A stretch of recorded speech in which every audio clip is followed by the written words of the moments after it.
Não importa o que você esteja passando, confie em Deus.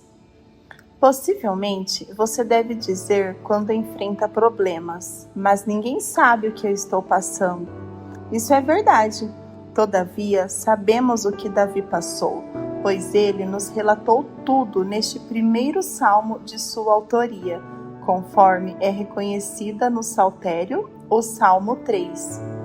É conhecido como Salmo Matutino, uma vez que foi composto para ser entoado pela manhã. Sabemos o que Davi estava enfrentando e dificilmente passaremos por dificuldade tão grande na vida. Ele simplesmente não via solução para seu problema, não via uma luz no fim do túnel, pois a maldade que intentavam contra ele era, aos seus olhos, insuperável, humanamente falando. Só humanamente, pois para Deus aquilo era de fácil resolução. Ele é especialista em impossíveis. Samuel relatou certa vez o que aconteceu que o levou àquela situação com riqueza de detalhes. Todo o povo de Israel segue decididamente a Absalão. A forma com que o jovem usou para assumir aquela liderança foi suja. Falou mal de seu pai, dizendo ao povo que se ele é que fosse rei, faria diferente daquele. Usava de bajulação. Aproveitou que Aitofel, maior e melhor amigo íntimo e conselheiro de Davi, estava revoltado com ele por causa do que houve com Batseba, sua neta. Absalão havia demonstrado coragem ao matar seu meio-irmão Amnon por ter estuprado Tamar, sua legítima irmã, enquanto Davi procurava uma solução diplomática para o caso. Além disso, ele era um vaidoso, mentiroso, desleal e muito ambicioso. Uma pessoa assim, com certeza, provoca muitos males e tristezas nos outros que cruzam o seu caminho. A ambição de uma pessoa má sempre se vira contra uma pessoa boa, mais cedo ou mais tarde. Isso porque a felicidade alheia incomoda e o desejo de ser mais implica em necessariamente passar por cima da pessoa para atingir seus objetivos nefastos. O foco de Absalão virou-se contra Davi e para reinar ele precisaria matar seu pai, e ele não pensou duas vezes. Que terrível isso! Ouviu um sábio conselho de Aitofel, que se levado a cabo imediatamente, pegaria Davi triste, deprimido e sem forças para reagir. E o pior, estava com um exército reduzido a poucos homens desmotivados. Sua vitória seria fácil e rápida. Davi estava acabado como pessoa. Perdeu de uma única vez a lealdade de seu maior amigo, o respeito de seu filho mais parecido consigo, bem como a lealdade de grande parte de seu exército. Só faltava perder o trono e, consequentemente, a vida.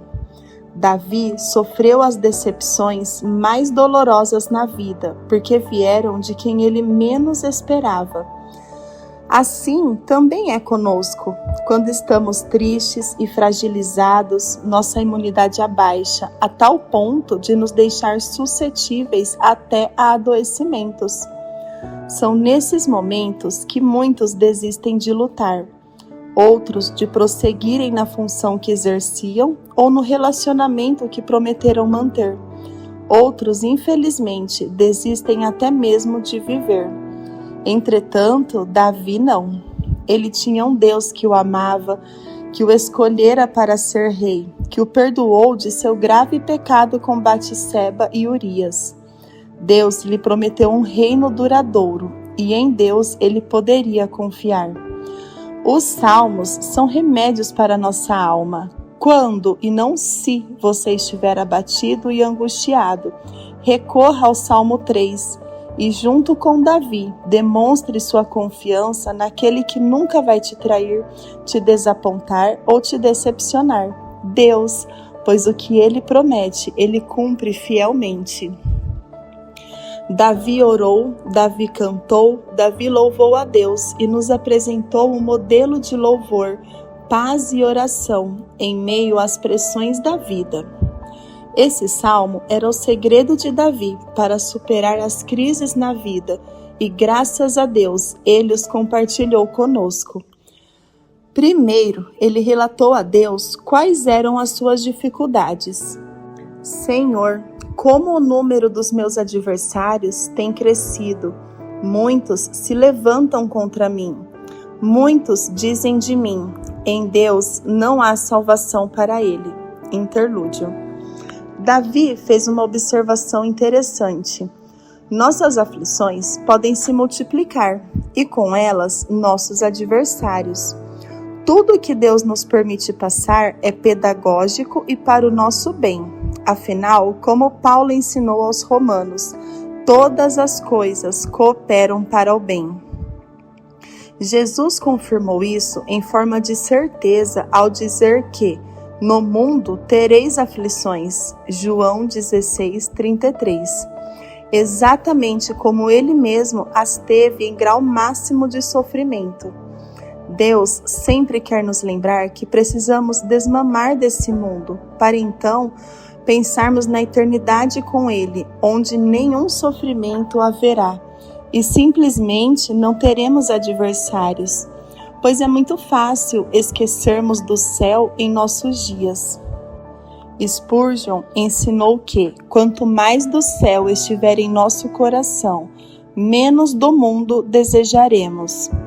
Parece que a melhor maneira de fazer com que nos lembremos daquilo que nunca deveríamos esquecer é permitir que passemos por dificuldades. Profundo isso, né? É sim, por isso Davi recomendou a pararmos e pensarmos antes de continuar a orarmos.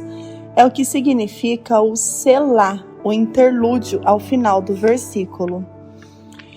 Reflita, suspire, chore e só depois prossiga.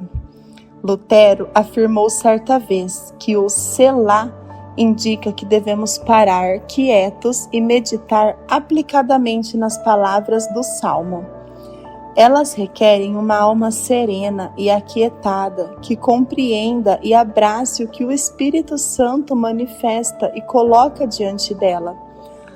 A lógica divina no sofrimento é aquela mencionada por Tiago. Meus irmãos, tende por motivo de toda alegria o passardes por várias provações, sabendo que a provação da vossa fé, uma vez confirmada, produz perseverança. Depois demonstrou a paz que sentia em seu coração, apesar de tudo. Mas tu, Senhor, és o escudo ao meu redor, a minha glória, aquele que levanta a minha cabeça. Clamo ao Senhor com a minha voz, e ele me responde do seu santo monte. Eu me deito, durmo e acordo, pois o Senhor me sustenta. Interlúdio. Não tenho medo de milhares que me cercam. A paz que Jesus dá não é igual à que o mundo tem para oferecer. É única, profunda e indefinível. Não pode ser explicada, deve ser vivida, sentida, regozijada. Foi dada pessoalmente por Jesus. João 14:27. Ele está dizendo que Deus está diante dele como um escudo. Quem pode fazer qualquer mal a Deus? Ninguém. Deus age como um terapeuta quando estamos desanimados e levanta a nossa cabeça para olharmos na direção certa. Ele responde todas as nossas orações, seja com sim, não ou espere. Ele sempre responde. O aguardar já é uma resposta, assim como o simples fato de poder sermos ouvidos por Ele. Por isso, o salmista se deita e dorme. Consegue relaxar mesmo diante das piores situações. É o que faz uma pessoa que confia plenamente em Deus. Profundo isso, não é? É sim, por isso Davi recomendou a pararmos e pensarmos antes de continuarmos a orar. É o que significa o selá, o interlúdio. Reflita, suspire, chore se for o caso e só depois prossiga. Ele declarou: simplesmente não tenho medo de nada. Como dizia João Crisóstomo, o pai da igreja, conhecido como Boca de Ouro, eu só temo o pecado. Mas não foi só isso. Ele também orou entregando tudo a Deus, pois só Ele poderia dar a solução. Levanta-te, Senhor, salva-me, meu Deus, pois atinges no queixo todos os meus inimigos, quebras os dentes dos ímpios. A salvação vem do Senhor, a tua bênção está sobre o teu povo. Interlúdio. Quando eles iam para a guerra, tinha um grito específico para que Deus defendesse seus soldados. Eles diziam: levanta-te, Senhor, como que dizendo: Senhor, essa guerra é tua, socorre-me, ajuda-me a ser instrumento em suas mãos. Exatamente por isso eles não se vingavam, pois é sempre contra Deus que os maus guerreiam quando nos afrontam. Paulo de Tarso aprendeu isso, pois não perseguia a igreja, mas sim o Senhor da igreja, e a Bíblia é clara em afirmar que triste coisa é cair nas mãos de um Deus irado. O livramento e salvação vem de Deus, pois Ele abençoa seu povo, mesmo em meio a adversidades. Seja qual for a que você estiver enfrentando hoje ou vier a passar no futuro, confie, louve, clame a Deus e vá à guerra gritando: levanta-te, Senhor. Cante como faz Ademar de Campos ao dizer: pelo Senhor marchamos sim, o seu exército poderoso é, e sua glória será vista em toda a terra. Vamos cantar o cântico da vitória. Glória a Deus, vencemos a batalha. Toda arma contra nós perecerá. O nosso general é Cristo, seguimos os seus passos e nenhum inimigo nos resistirá. O nosso general é Cristo, seguimos os seus passos, nenhum inimigo nos resistirá. Impactante isso, não é? É, e muito. Por isso, Davi recomendou a pararmos e pensarmos antes de continuar a orarmos. É o que significa o selá, o interlúdio. Reflita profundamente, arranque um suspiro da alma, se emocione e só depois prossiga na oração.